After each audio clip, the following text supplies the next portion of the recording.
Producciones Lavasori presenta Si los mansos heredarán la tierra, según Mateo 5:5, ¿quiere decir esto que los que heredan el cielo no son mansos? En Efesios capítulo 4, versículo 11 y 12, Pablo dice que el Señor estableció, entre otros, a maestros, a evangelistas y a pastores o ancianos, para el perfeccionamiento de los santos y para la edificación del cuerpo de Cristo, que es la iglesia ungida. Pregunto, ¿debo entonces concluir a la luz de estos versículos que miembros de las otras ovejas que ocupan cargos de ancianos y maestros pueden perfeccionar y edificar a miembros de la clase ungida, la iglesia? ¿Cómo es posible esto? ¿No son los ungidos, miembros de la clase de la iglesia, los llamados a edificar a las otras ovejas y no al revés? Según Juan capítulo 1, versículo 11 y 12, todos aquellos que reciben a Cristo y creen su nombre son hijos de Dios. ¿Quiere decir esto entonces que la clase de las otras ovejas, los que no son hijos de Dios, no han recibido a Cristo ni han creído en su nombre? Si a mí, como testigo de Jehová, me invitaran a un memorial en un salón de reino de una localidad donde yo jamás he visitado, me pregunto, ¿cómo distinguiría yo entre un miembro participante de la clase de las otras ovejas, de un invitado mundano o de algún estudiante aún no bautizado? Jesús dice que todo aquel que hace la voluntad de Dios, ese es su madre, hermano, etc. Marcos capítulo 3, versículo 35. Si solo la clase de la manada pequeña de 144,000 testigos de Jehová son hermanos de Cristo, pregunto, ¿la voluntad de quién están haciendo los de la clase de las otras ovejas, es decir, el 97% de testigos de Jehová? ¿Acaso la del diablo, como los fariseos de Juan 8, versículo 44? Si solo los mansos heredarán la tierra y estos están compuestos por la clase de las otras ovejas, pregunto, ¿por qué requerirán estas ovejas ser gobernadas con vara de hierro si son mansas y humildes como los que son ovejas? Si solo la clase ungida, la llamada manada pequeña, posee el Espíritu Santo, pregunto, ¿cómo podrán resucitar de la tumba los miembros de las otras ovejas si no tienen el Espíritu Santo en ellos?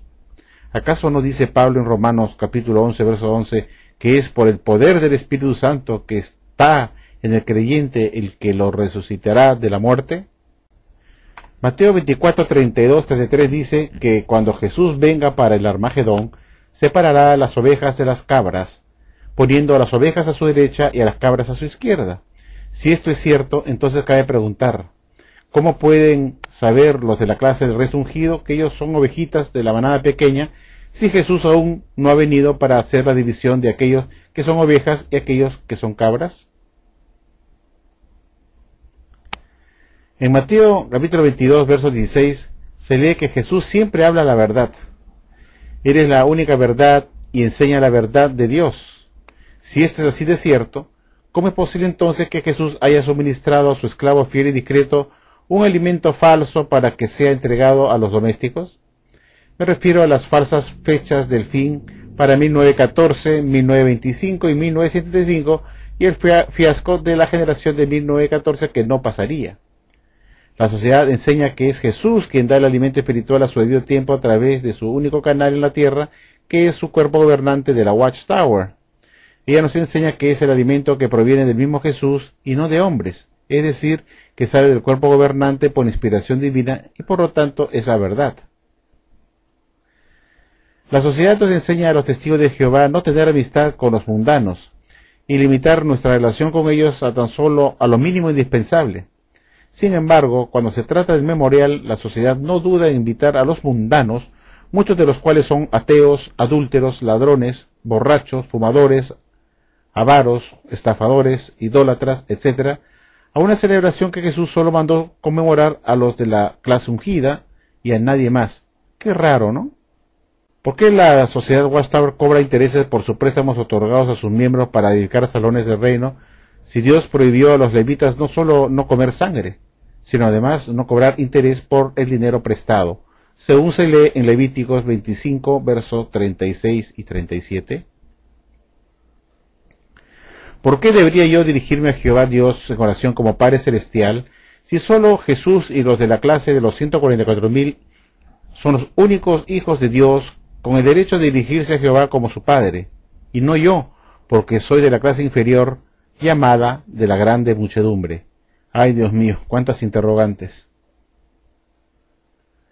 Si Charles Russell fue en su sola persona ese esclavo fiel y prudente, tal como él mismo lo confesó en su libro titulado El Divino Plan de las Edades, de 1886, página 7, bajo el título Biografía del Pastor Russell, ¿por qué entonces la sociedad Watchtower, después de la muerte de su fundador en 1916, se ha rogado ella misma ser ahora ese esclavo fiel y prudente? Todos sabemos que fue Charles T. Russell quien fundó la sociedad Watchtower Bible and Tract Society en 1879. Él jamás dijo que su sociedad Watchtower era el esclavo fiel y prudente, ni tampoco que lo fueran sus jerarcas directores que lo acompañaron, sino solo él en su persona, en su sola persona. Ay, Dios mío, cuántas interrogantes. Si Jesús es el que proporciona el alimento espiritual a su debido tiempo a los domésticos a través de su esclavo fiel y prudente o discreto, ¿cómo se explica entonces que casi todas las enseñanzas de Russell, quien fuera el esclavo fiel y discreto en vida, fueran descartadas por el juez Rutherford por ser obsoletas y viejas luces que se apagaron totalmente? ¿Es posible que Jesús pueda dar a su esclavo fiel luces que ayer fueron la verdad y hoy se han convertido en una mentira? ¿Acaso Jesús no es el mismo ayer, hoy y siempre? Curiosamente, las supuestas luces que recibió Rutherford por parte de Jesús, muchas de ellas también fueron descartadas por Nathan Knorr por haberse convertido en obsoletas y viejas luces que también se apagaron totalmente y jamás se hicieron más brillantes con el tiempo. Hechos capítulo 2, versículos 41 y 47 dice que los que se bautizaron por la predicación de Pedro fueron añadidos a la iglesia o cuerpo de Cristo. Si esto es verdad, entonces ¿para qué se bautizan las otras ovejas, si nunca van a ser parte de la iglesia o cuerpo de Cristo? En 1 Corintios capítulo 11, versículo 26, Pablo dice que todas las veces que se coma del pan y se beba de la copa, la muerte del Señor se anuncia hasta que Él, Jesús, venga. Entonces pregunto, si esto es cierto, ¿para qué siguen celebrando el memorial si Cristo ya vino supuestamente en el año de 1914? ¿Cuántas interrogantes, Dios mío? Si el crecimiento anual del número de ungidos es señal que estamos viviendo en los últimos días, ¿por qué entonces su número ha ido en aumento en los últimos años? Como vemos en este cuadro. En el 2005 hubo 8.524 ungidos. En el 2009 pasan los 10.000. Eso no es un decremento, este es un incremento. Entonces quiere decir que no estamos viviendo en los últimos días. Ergo, si se llama apóstata a quien abandona o rechaza las enseñanzas doctrinales de la sociedad Watchtower para optar o no por otra enseñanza diferente, entonces bajo ese mismo criterio o definición también son apóstatas la gran mayoría de los 7 millones de testigos de Jehová de hoy que abandonaron su fe o religión anterior y apostataron contra ella para convertirse en testigos de Jehová. Quien esté libre de pecado, o sea, de la apostasía, que tire la primera piedra, dijo Jesús. No mires la apostasía del otro cuando tú mismo has sido un apóstata. Es curioso que después de analizar a fondo estas interesantes interrogantes, exista gente que siga creyendo ciegamente en todo lo que le dice la sociedad Watchtower y que no usen su cerebrito para meditar un poco acerca de las inconsistencias doctrinales de la sociedad Watchtower. Y que aquellos miembros pensantes inteligentes que cuestionan sus enseñanzas sean etiquetados como apóstatas o como instrumentos de Satanás, etc. Epítetos que solo gente de mente estrecha e ignorante podría rotular a otra persona que es realmente pensante e inteligente. Es